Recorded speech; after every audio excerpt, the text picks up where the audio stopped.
le sound design. S'il y a bien un truc qui différencie assez clairement un monteur débutant d'un monteur qui a de la bouteille, c'est bien ça. Aujourd'hui, je me verrais absolument pas faire une vidéo sans sound design. Et pourtant, pendant très longtemps, j'en ai pas fait. Et non, mettre des whoosh sur des transitions, c'est pas du sound design, je suis désolé. Sauf qu'en général, quand on parle de sound design, les gens ils s'imaginent tout de suite des trucs de fou avec ces 15 pistes audio blindées là. Sauf qu'en fait, il y a juste 3 règles de base à respecter pour avoir un sound design de fou. Alors la première, je vous l'accorde, c'est vraiment pour les débutants. Par contre, la dernière, c'est quand même pour les gens qui sont un peu plus expérimentés. Donc c'est pas parce que tu fais déjà du sound design que tu peux quitter la vidéo. Hein. Ça, non, pas de ça. Surtout qu'il y a tellement de gens qui pensent faire du bon sound design, alors qu'en vrai, ils font du mauvais sound design. Donc reste ici, mon gars. Bon, pour commencer, la première question à se poser, c'est quand mettre des sound effects. Alors oui, je vais redire un truc que t'as sûrement déjà entendu, mais le problème c'est que les gens, ils savent, mais ils appliquent pas. C'est pas compliqué, tu mets un sound effect quand il y a un mouvement, et je dirais même un mouvement rare. Donc par exemple, une transition, c'est un mouvement, tu mets un sound effect. Une apparition d'image, c'est un mouvement, tu mets un sound effect. Maintenant, pourquoi rare? Bah, moi par exemple, dans mes vidéos, je fais beaucoup de zoom, je vais pas commencer à mettre des sound effects de whoosh ou autre à chaque fois que je fais un zoom, parce que ça va vite devenir genre insupportable et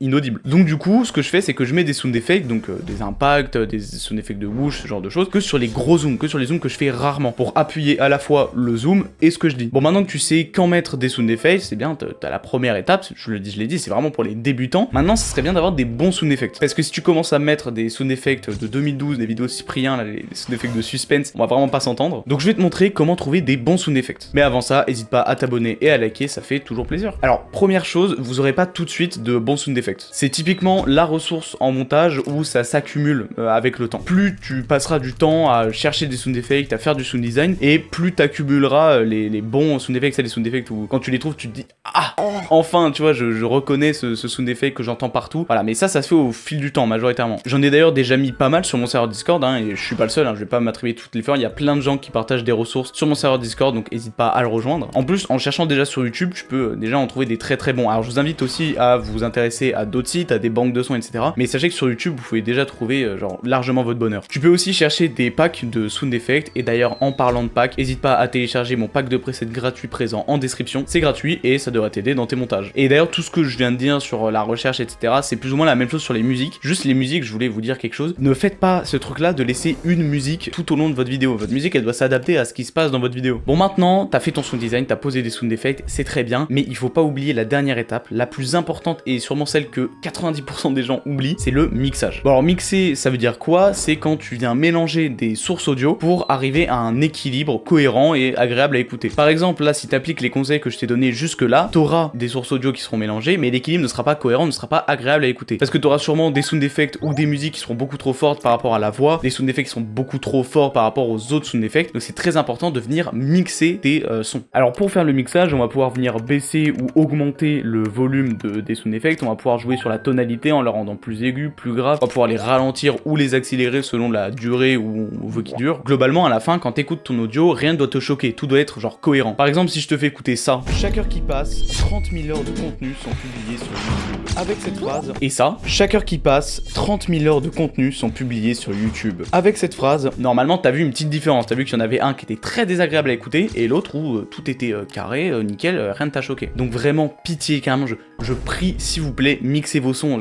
C'est peut-être l'une des erreurs qui est le plus présente chez les monteurs débutants, et même expérimentés. Genre, j'ai déjà vu des mauvais mixages chez des très gros youtubeurs, et vraiment, le mixage, c'est ultra important, parce que le son, je l'ai déjà dit dans ma dernière vidéo, c'est le plus important, encore plus important que la vidéo, genre, vraiment. Donc, le mixage, c'est une étape, elle est indispensable. Tu ne peux pas t'en passer à partir du moment où tu mets des sound effects, où tu mets de la musique dans tes montages, et j'espère que t'en mets. Le mixage, c'est une étape où tu dois passer forcément.